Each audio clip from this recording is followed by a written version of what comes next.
සුබම සුබ දවසක් ඔයාලා හැමෝටම. ඉතින් අද මං හදන රෙසිපි එකට අවශ්‍ය වෙන්නේ බීෆ්, අල, රතු ලූණු හරි, රට ලූණු හරි, සුදු ලූණු, ඊට අමතරව කහ කුඩු, ගම්මිරිස්, ලුණු, මිරිස් කැමති නම් මිරිස් චුට්ටකුත් දාගන්න පුළුවන්. මොකද මම මේ අද හදන්නේ බබාලට බීෆ් නගට්ස්. එහෙමත් නැත්නම් බීෆ් කට්ලට්. ඉතින් මම මේ කිව්ව ඔක්කොම අමුද්‍රව්‍ය ටික භාජනයකට දාලා අපි හොඳට තඹ ගන්න ඕනේ. තඹ ගන්නකොට වතුර නම් දාන්න එපා. මොකද බීෆ් වල වතුර උනනවා. ඒ නිසා බීෆ් වලින්ම උනන වතුර එකෙන්ම මේ ටික අපි හොඳට තඹ ගන්න ඕනේ. වතුර දැම්මොත් වෙන්නේ ඒකේ තියෙන ගුණ ටික වතුරත් එක්කම හිඳිලා යන එක. ඒ නිසා බීෆ් වල තියෙන වතුරත් එක්කම අපි තඹ ගන්නකොට ගුණේ වැඩි. මේ පේනව නේද ඔයාලට වතුර උනලා තියෙන විදිහ? මේක තඹ ගන්නකොට පියනිකින් වහගන්න අමතක කරගන්න එපා. ඉතින් මේකට සුදු ලූණු පොඩ්ඩක් වැඩිපුර දැම්මත් කමක් නැහැ. මොකද බබාලා සුදු ලූණු රසට කන්න කැමති. ඒ වගේම තමයි සුදු ලූණු ඇඟට හැම මාරම ගුණදායක කෑමක්. අනිත් එක තමයි බීෆ් වල තියෙන අර අමුතු ස්මෙල් එකක් එනවනේ. ඒක නැති වෙනවා සුදු ලූණු ටිකක් වැඩිපුර දැම්මහම. කොහොම එකට තඹගත්තු මිශ්‍රණය තමයි මේ තියෙන්නේ. ඊට පස්සේ භාජනයකට මම බිත්තර දෙකක් කඩාගෙන හොඳට බිත්තර සුදු මදේ බිත්තර කහ මදේ හොඳට කලවම් වෙන්න මේ වගේ ගෑරුප්පුවකින් හොඳට මේ වගේ කලවම් කරගන්නවා.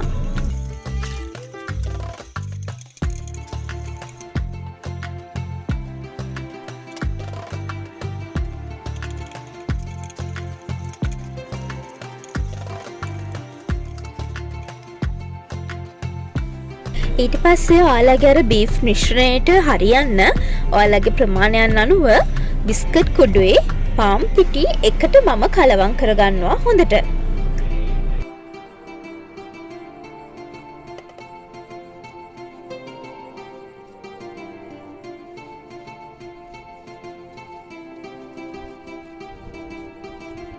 මේ තියෙන්නේ මං ගෙදර හදාගත්තු සොසේජස්.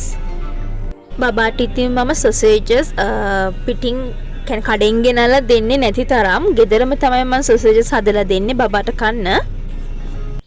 මේක රෙසිපි එකක් මම වෙනම දවසක දාන්නම් ඔයාලට කොහොමද මම මේ සොසේජස් හදාගන්නේ කියලා. ඊට පස්සේ අපි හදාගත්තු බීෆ් මිශ්‍රණයට ඔලිව් ඔයිලුයි පාම් පිටි පොඩ්ඩකුයි එකතු කරලා හොඳට මේ වගේ මෑෂ් කරගන්න ඕනේ. ඉතින් මං කලින් බබාට බීෆ් හදලා දුන්නේ නගට්ස් වගේ. ඉතින් එක දිගට බබාට නගට්ස් වගේ ඒ ෂේප් එකට කනකොට එපා වෙනවනේ. ඒ නිසා මං හිතුවා මේ පාරේ යාට කට්ලට් වගේ හදලා දෙන්න ඕනේ කියලා. ඒක නිසා මම මේ වගේ හොඳට කුලි කරගන්නවා.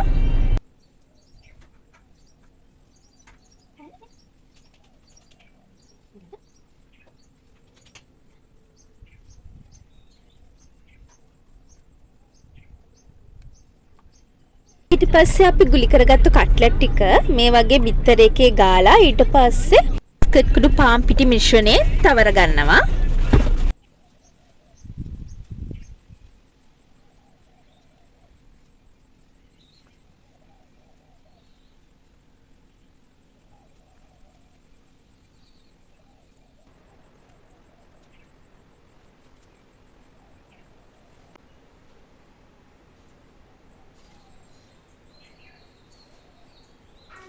ඔව් පැටියෝ.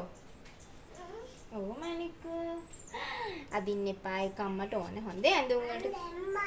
හොඳ බබා වහලා රන් තියන්න. ඊට පස්සේ භාජනයකට තෙල් ටිකක් දාලා අපි හදාගත්තු කට්ලට්ස් ටික එහෙම නැත්නම් බීෆ් නගට්ස් ටික මේ වගේ බෙදගමු. අනිත් එක තමයි මේ බීෆ් නගට් හරි බීෆ් කට්ලට් එක හරි ගොඩාක් හැන්දෙන් මේ තද කරන්න එපා. මොකද පොඩ්ඩක් ඒක ගැලවෙන්න බලනවා.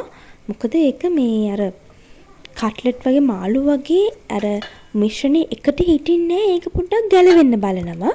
ඒ නිසා බීෆ් කට්ලට් එක හරි බීෆ් නගට් එක හරි තෙල් එකේ අනිත් පැත්ත හරවනකොට කල්පනාවෙන් හරවන්න මතක තියාගන්න. නැත්තම් පොඩි වෙයි. මේ තියෙන්නේ මං හදාගත්තු අනිත් බීෆ් කට්ලට්ස් ටික. ඒ ටික මං භාජනයකට දාලා අරන් තිනවා ෆ්‍රීස් එකකට දාගන්න.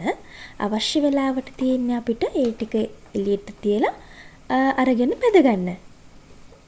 ඉතින් අනිත් ඒ තමයි කියන්න ඕනේ පොඩි බබාලා සාමාන්‍යයෙන් අවුරුදු 3 බබෙක්ට කවා ගන්නවා කියන්නේ නම් හරිම අමාරු දෙයක්. මන්ද අපේ බබාට නම් හරිම අමාරුයි බත් කවා ගන්න. ඉතින් ඒක නිසා මම ගොඩාක් වෙලාවට කරන්නේ මේ වගේ දේවල් හදලා දෙනවා. ඉතින් බීෆ් කියන්නේ ඇත්තටම ලේ වඩවන කෑමක්. හරි හොඳ කෑමක් බබාලට විශේෂයෙන්ම හොඳ කෑමක්. ඉතින් අපි දන්නේ බබාලා ලොකු වුණාම බීෆ් කයිද නැද්ද කියලා. ඉතින් එයාලට මේ කාලේ තමයි දෙන්න ඕනේ මේවා. ඉතින් ඔයාලට පුළුවන් නම් මේවා දෙන්න. නැත්තම් අර වගේ සොසේජස් චිකන් ගෙනල්ලා ගෙදර හදලා දෙන එකත් හොඳයි. මොකද ඒවයේ වසරස නෑනේ ගෙදරනේ හදන්නේ. අපි කිසිම රසකාරකයක් කිසිම දෙයක් අපි දාන්නේ නෑනේ. මේ තියන්නේ අපි බෙදගත්තු බීෆ් නගට්ස් ටික. ඔයාලත් හදලා කාලා බලලා රස කියන්නකෝ.